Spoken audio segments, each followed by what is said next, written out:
2-minute conviction today is let's be leaders who don't just make a wise decision, but know how to make decisions wisely. Do you know we make 35,000 remotely conscious decisions a day, 226 of them on food alone.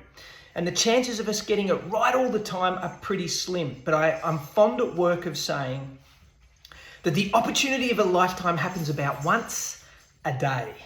And in all of those 35,000 decisions you make, I wonder whether you will recognize it when it presents and make the right choice. See, we gather information, we learn how to understand it, to convert it into knowledge, we practice what we know, which builds our experience, but wisdom is the discernment, the judgment, the careful choices of when to apply that knowledge and understanding with the right people at the right time, with the right motivation. You don't have to be old and grey to be wise, but you have to practice wise decision making.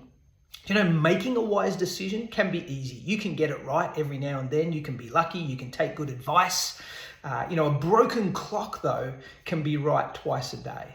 So I don't want to be a guy who just makes a wise decision every so often. I want to be someone who is characterized as making decisions wisely. That is, it's a habit, it's a lifestyle. There is a process with my decision making that shores up my likelihood of getting it right. Aristotle said, we are what we repeatedly do.